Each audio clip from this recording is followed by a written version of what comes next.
Magandang araw po sa inyong lahat.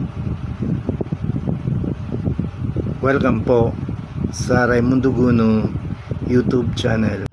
Sa wakas po ay nanawa din ang bagyong si Juan sa pagbubuhos ng napakalakas na ulan, para pong napabuhos ng lahat kagabi at saka kahapon.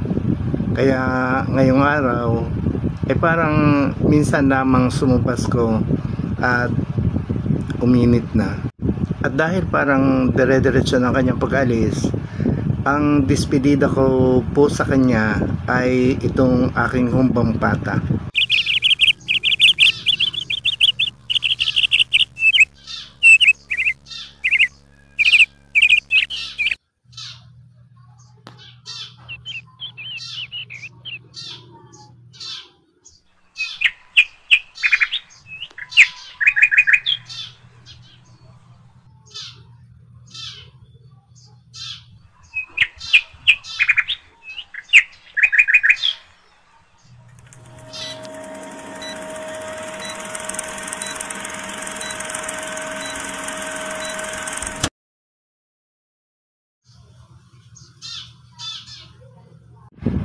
Parang bigla kong na-miss ang pangangain ng humbang pata, kasi nung ako po ay bata, nakakapagbulam naman kami ng humbang pata kapag ka Pasko. So kailangan po natin ng sibuyas at ng bawang. Heto nga po, at napanggigilan ko na kanina ang pagtatadtad at paggagayar ng bawang at sibuyas para mailahok natin sa humbang pata. Kailangan po natin siyempre ang pata. Kailangan po ay pag bumili tayo ng pata, ang bibilhin natin ay yung unahan. Kasi maganda po yung unahan gawing humba o kahit sinigang o pinaksiw, dahil yung po ay nakakatuwa dahil pag tiningnan mo ay maburok.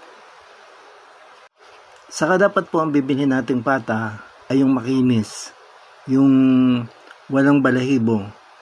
At saka kailangan po ay yung walang tatak, dahil para ka pong hindi masyadong magandang tingnan pag yung may tatak na laking-laki.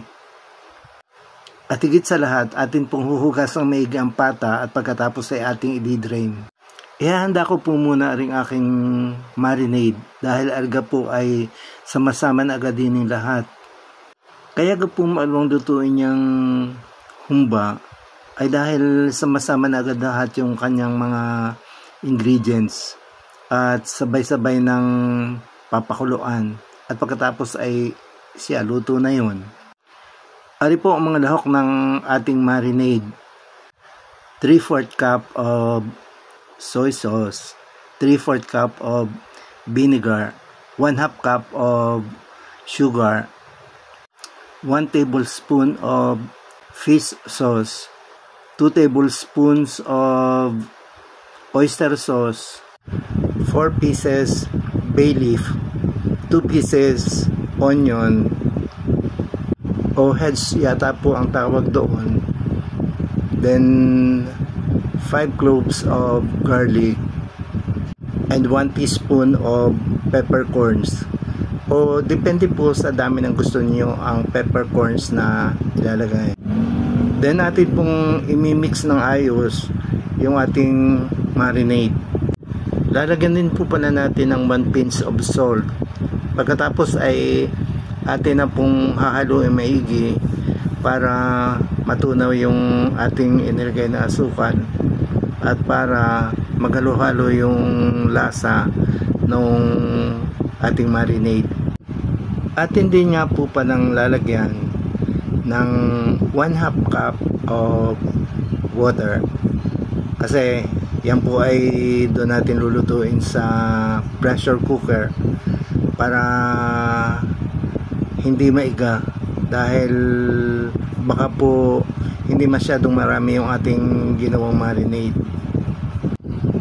Saka sabi nga po pala ng tatay, nung siyempre nung buhay pa, ay pagka daw maggagawa ng humba ay dapat daw ay medyo maraming sabaw, dahil yan daw kung sabaw ng humba habang nagtatagal, habang pinaiinit, ay pasarap ng pasarap hanggang sa pwedeng yun na lamang sabaw ang iulam pagka naubos na yung laman. Pagkatapos po ng seremonyas ng marinade, ay di siyempre atin ang ilalagay ang ating nilinis na pata ng baboy. Huwag po natin kakalimutang lagyan ng maraming dinurog na paminta, dahil ako po ay nabihasa na napakarami kong maglagay ng paminta. Palibhasa, mahilig ako sa mahanghang, kaya dinadamihan ko na lamang yung paminta. Saka wala pong problema dahil mayroon kaming puno ng paminta. Yan pong naglalagay na yan ay ang aking misis. Kita nyo naman kung gaano niya isinasalansan ang ating gayat ng pata ng baboy. Kaya naman ang asawa ko ang naglalagay o nagsasalansa ng pata ng baboy, ay dahil po sa ako po ang nagpupudak. So atin pong hahaluin maigi para tumiim yung ating marinade doon sa ating pata ng baboy.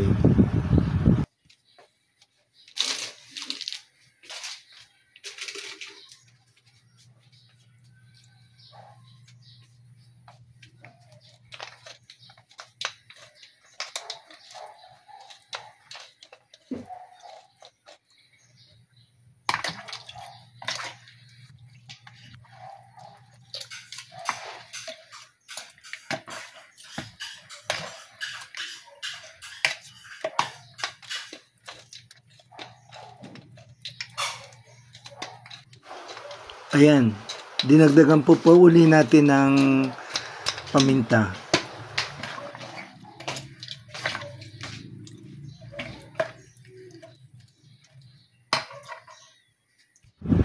Pagkatapos po nating mailahok ang ating pata ng baboy doon sa palanggana kanina na may lamang marinade, ay atin pong hinanguli yung pata at ating inilagay na sa pressure cooker para pong tingin ko'y tinamad ang asawa kong magsalansan.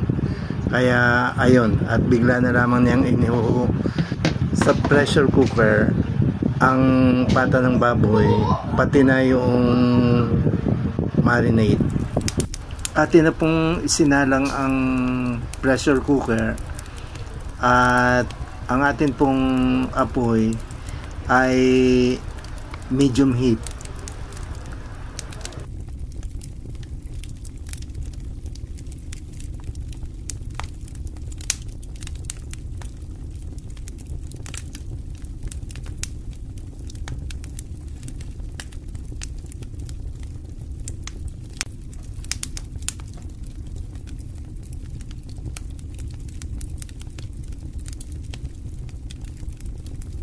Kita ka po nyo yung ibinato kong yun.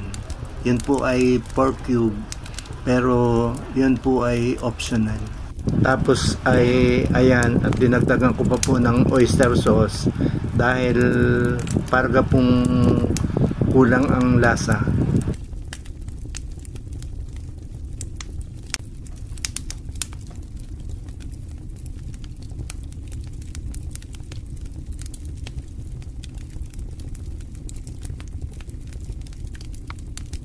Tatakpan na po natin ang ating pressure cooker at ang atin pong humbang pata ay ating iluluto sa loob ng 8 minutes.